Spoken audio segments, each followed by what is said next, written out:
श्री स्वामी समर्थ। मार्गशीर्ष महिन्यात प्रतिपदेपासून ते षष्टीपर्यंत खंडोबाचा षडरात्र उत्सव साजरा केला जातो। ज्या दिवशी या उत्सवाचे सांगता होते त्या षष्टीला, त्या तिथीला चंपाषष्ठी असे म्हटले जाते। तर यंदा ही चंपाषष्ठी 26 नोव्हेंबर 2025 ला आलेली आहे। मार्तंड भैरव अर्थात खंडोबा हे बहुतांश महाराष्ट्रवासीचे कुलदैवत आहेत। त्यामुळे घरोघरी चंपाषष्ठी निमित्त आपल्या कुळातील परंपरेप्रमाणे तळी भरली जाते। चला तर मग तळी भरण्याची पद्धत, तळी भरण्यासाठी आपल्याला काय काय साहित्य लागतं हे सर्व माहिती आपण जाणून घेऊया। चंपाषष्ठीला मल्हारी मार्तंड अर्थात खंडोबाची तळी भरली जाते। चंपाषष्ठीला तळी भरणं हा कुटुंबातील कुळाचार आहे। त्यामुळे चंपाषष्ठीला बहुतांश घरोघरी तळी भरले जाते। तळी भरण्यासाठी लागणारे साहित्य: खंडोबा देवाचा ताक, विड्याची 11 पाने, सुपारी 5, खोबऱ्याची 1 वाटी, तांब्याचा 1 कलश, ताम्हण, भंडारा हे आपल्याला घ्यायचे आहे। त्याचबरोबर कुटुंबातील सदस्यांसाठी टोपी, बसायला आसन, दिवा व अगरबत्ती आणि जे ड्युटी बुदली असते ती देखील तुम्ही जवळ घ्यायची आहे।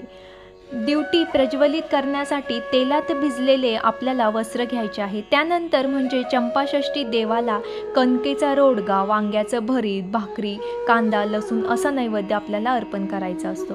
तर तळी भरण्यासाठी आपल्याला काय तयारी करावी? तळी भरणे हा कुटुंबातील एक कुळाचार आहे। त्यामुळे कुटुंबातील प्रत्येक सदस्याचा यात सहभाग असावा हे जास्त महत्त्वाचं आहे। तळी भरण्यासाठी जमिनीवर बसतात, त्यामुळे तळी भरणाऱ्यांसाठी त्या व्यक्तींसाठी आपल्याला आसन घ्यायचे आहे। त्यानंतर तांब्याच्या कळसात पाणी भरून त्यात 5 विड्याची किंवा आंब्याची पाने ठेवून त्यावर 1 खोबऱ्याची वाटी ठेवावी।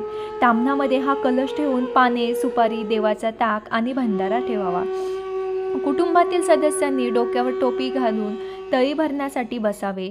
तळी भरण्यासाठी 3, 5 किंवा 7 अशा विषम संख्येमध्ये पुरुष मंडळीने बसावे। समोर ठेवलेले ताम्हण सर्वांनी उचलून एकोट एकोट जय मल्हार सदानंदाचा एकोट असा गजर करत 3 वेळा खालीवर ताठ करावे। त्यानंतर सर्वप्रथम एका सदस्याने, शक्यतो कुटुंबातल्या प्रमुखाने डोक्यावरील टोपी जमिनीवर ठेवावी आणि त्यावर ताम्हणात ठेवलेले भंडारा अर्पण करून प्रत्येकाच्या कपाळी भंडारा लावावा आणि पुन्हा एकदा सदानंदाचा एकोट या गजरात ताम्हण उचलावे। शेवटी तळी ताम्हण सर्वांनी आपल्या मस्तकी लावावे। ताम्हणात वर खाली करताना सदानंदाचा एकोट एकोट जय मल्हार असा जय जयकार करावा। हे करताना खंडोबाची आरती देखील तुम्हाला म्हणायची आहे। बघा, तळी भरतावेळी आरती आपण म्हणत असतो, त्यामुळे ती आरती तुम्ही म्हणू शकता। आणि हे झाल्याच्या नंतर आपल्याला जी ड्युटी आहे तर ही ड्युटी आपल्याला प्रज्वलित करायची आहे आणि ड्युटी प्रज्वलित केल्यानंतर आपल्याला ड्युटीने आपल्या देवाची आरती ओवाळायची आहे। आरती ओवाळून झाल्यानंतर 5 पावले आपल्याला घराच्या बाहेर येत ड्युटी घेऊन 5 पावलं चालत असताना भंडारा उधळायचा आहे आणि खंडोबाच्या दिशेने 5 पावलं चालून खोबऱ्याचे तुकडे व भंडारा एकोट एकोट जय मल्हार सदानंदाचा एकोट मल्हारी मार्तंड जय मल्हार बोल खंडेराया भगवान की जय असे आपल्याला म्हणत भंडारा उधळायचा आहे। आणि खंडोबाच्या मंदिरात जसे काही आपण आलो आहोत या पद्धतीने आपल्याला खंडोबाचा जय जयकार करून खंडोबारायांना, आपल्या कुलदेवतेला नमस्कार करायचा आहे। जेणेकरून आपल्याला वचन दिल्याप्रमाणे आपल्या कुलदेवतेने सांगितले होते की जर तुम्ही माझ्याकडे 5 पावले याल तर बाकीचे पावलं मी तुमच्याकडे चालत येईल। त्या प्रकारेच आपल्याला जी ज्योत आहे, जी ड्युटी आहे तर ती 5 पावले घेऊन आपल्याला खंडोबाकडे चालत जायचं आहे आणि भंडारा उधळून झाल्यानंतर परत आपल्याला आपल्या घरामध्ये प्रवेश करायचा आहे।